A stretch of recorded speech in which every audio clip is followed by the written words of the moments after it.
మహాభారతం ఆదిపర్వం సప్తమ శ్వాసం పార్ట్ 1. బకాసురుని వధ తర్వాత పాండవులు కొంతకాలం ఏకచక్రాపురంలో ఉన్నారు. ఒకరోజు ఒక బ్రాహ్మణుడు వారింటికి వచ్చాడు. ధర్మరాజు బ్రాహ్మణునికి అతిథి సత్కారాలు కావించి అతనితో, బ్రాహ్మణోత్తమ, మీరు ఏ దేశాలు తిరిగారు, అక్కడి విశేషాలు ఏమిటి అని అడిగాడు. అందుకు బ్రాహ్మణుడు ఇలా చెప్పాడు: నేను ఎన్నో దేశాలు చూశాను, కానీ ద్రుపద దేశాన్ని మించింది లేదు. ద్రుపద మహారాజుకు యజ్ఞగుండం నుండి పుట్టిన కుమార్తె ఉన్నది. ఆమె పేరు ద్రౌపది. ద్రుపదుడు ఆమెకు వివాహం నిశ్చయించాడు అని చెప్పాడు. అది విన్న ధర్మరాజు ఆశ్చర్యపడి, బ్రాహ్మణోత్తమ, ఆమె ఎందుకు మానవులకు జన్మించలేదు?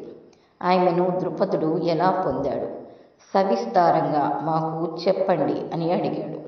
అందుకు బ్రాహ్మణుడు, ద్రుపదుడు ద్రోణుడు చిన్ననాటి మిత్రుడు. ద్రోణుడు ద్రుపదునిచే అవమానించబడ్డాడు. ద్రోణుడు తన శిష్యులచే ద్రుపదుణ్ణి తెప్పించి ప్రతీకారం తీర్చుకున్నాడు. ద్రుపదుడు ఆ అవమానాన్ని సహించలేక ద్రోణుణ్ణి చంపే కుమారుణ్ణి, అర్జునుని వివాహమాడే కుమార్తెను పొందాలని యజ్ఞం చేశాడు. యజ్ఞం నుండి భయంకర శరీరంతో ధనుర్బాణాలతో ఒక పురుషుడు ఉద్భవించాడు. తర్వాత అద్భుత సౌందర్య రాశి అయిన ఒక స్త్రీ వచ్చింది. ఆకాశవాణి ఆ పురుషునకు దుష్ట ద్యుమ్నుడు, స్త్రీకి ద్రౌపది అని పేరు నామకరణం చేశాడు. ద్రుపద మహారాజు అర్జునుని మరణవార్త బాధ పెట్టింది. కానీ ఆయన పురోహితుడు పాండవులకు అన్ని శుభశకనాలు గోచరిస్తున్నాయి, వారు జీవించే ఉన్నారు అని చెప్పాడు. అందుకు ఒక ఉపాయం ఆలోచించిన ద్రుపదుడు మత్స్యయంత్రాన్ని చేయించాడు.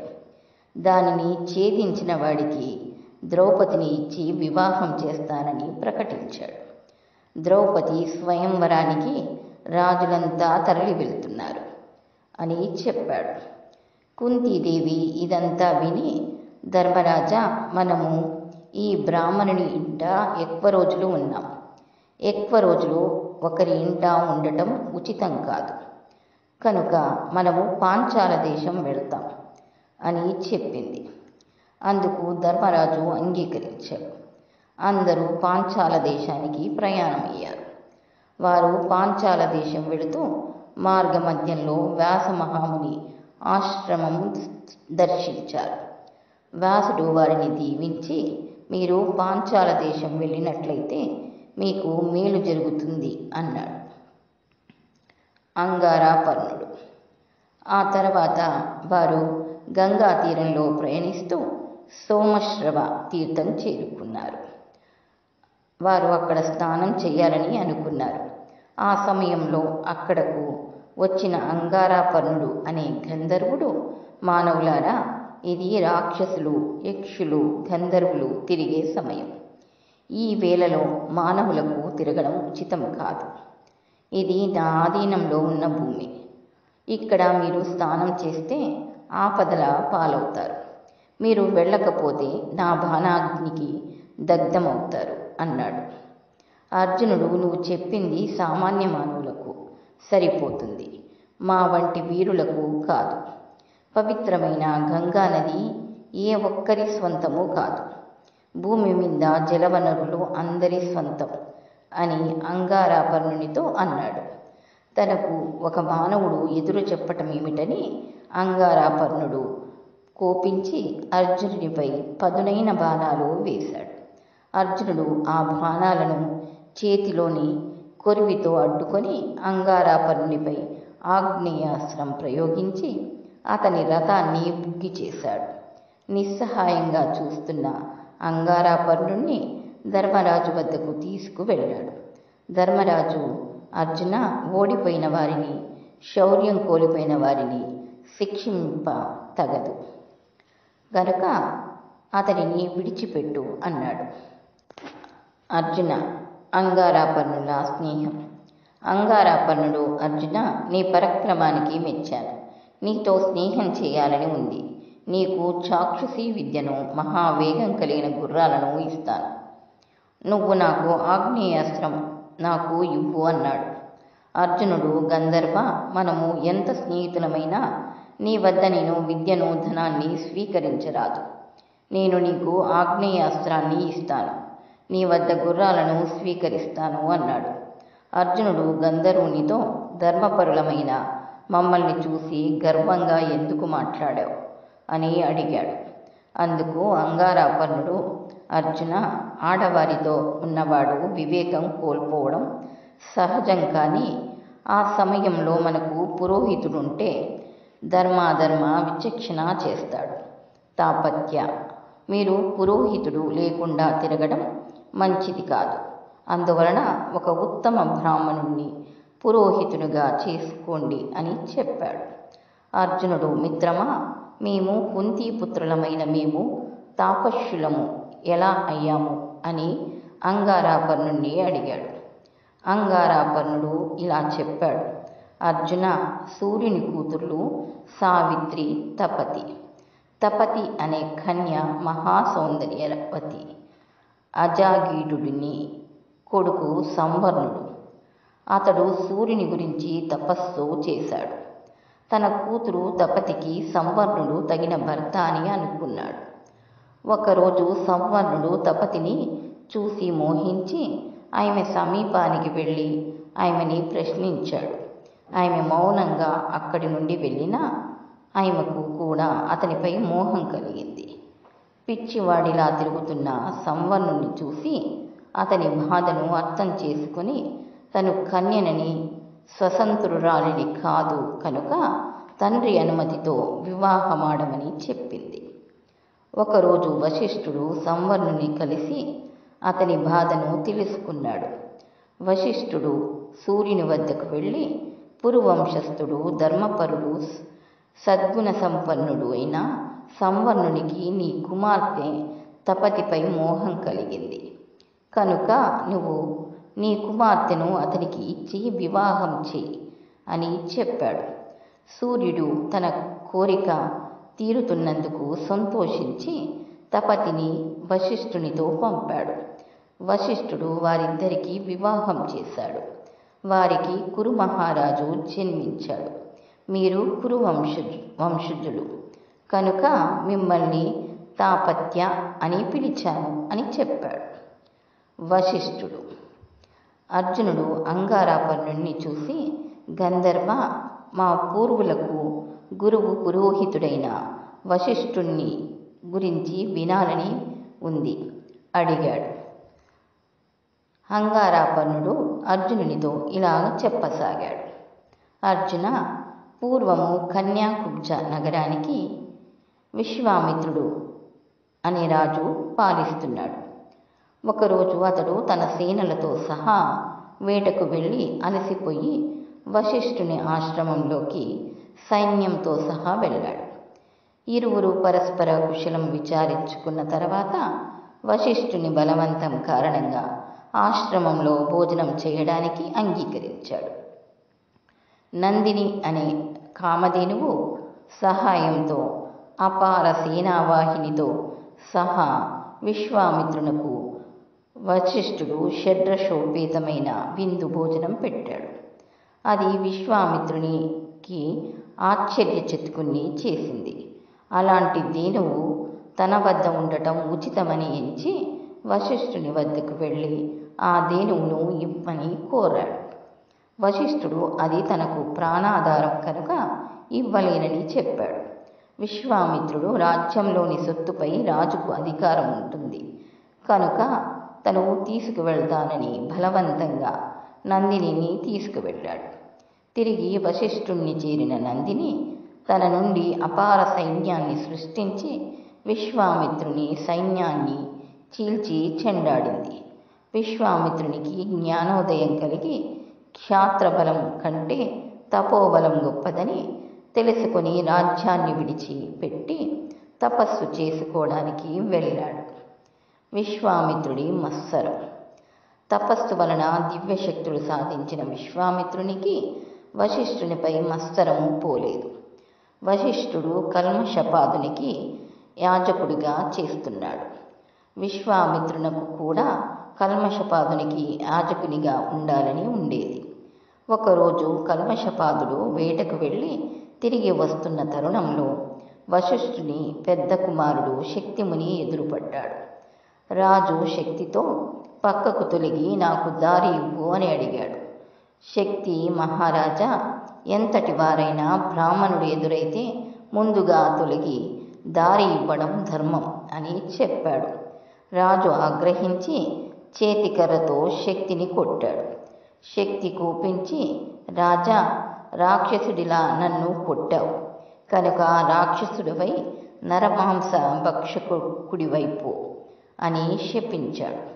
అప్పుడు కళ్ళు తెరిచిన కల్మషపాదుడు శాప విమోచనం ఇవ్వమని వేడుకున్నాడు. దూరంగా ఇదంతా గమనిస్తున్న విశ్వామిత్రుడు కల్మషపాదునిలో కింకరుడు అనే రాక్షసుణ్ణి ప్రవేశపెట్టాడు. అప్పటి నుండి కల్మషపాదుడు రాజకార్యాలు మానివేశాడు. ఒకరోజు ఒక బ్రాహ్మణుడు కల్మషపాదుని మాంసాహారం పెట్టించమని అడిగాడు. అప్పటికి సరేనని, ఆ తర్వాత మరిచిపోయిన రాత్రికి గుర్తు వచ్చి వంటవాడిని పిలిచి ఆ బ్రాహ్మణునికి మాంసాహార భోజనం పెట్టమన్నాడు. వంటవాడు ఆ సమయంలో మాంసం లభ్యం కాదని చెప్పాడు. రాజు ఆవేశంతో నరమాంసమైనా పెట్టమన్నాడు. వంటవాడు నరమాంసం వండి ఆ బ్రాహ్మణునికి పెట్టాడు. తను తిన్నది నరమాంసమని గ్రహించిన బ్రాహ్మణుడు కల్మషపాదుని చూసి, నా చేత నరమాంసం భుజింపచేశావు కనుక నువ్వు రాక్షసుడివై నరమాంసం తింటూ జీవించు అని శపించాడు. కల్మషపాదుడు వెంటనే రాక్షసుడైనాడు. వెంటనే శక్తి దగ్గరకు వెళ్ళి, దీనికంతా కారణం నువ్వే కనుక ముందు నిన్నే భక్షిస్తాను అని చెప్పి అతనితో చేరి వశిష్ఠుని 9 కుమారులను భక్షించాడు.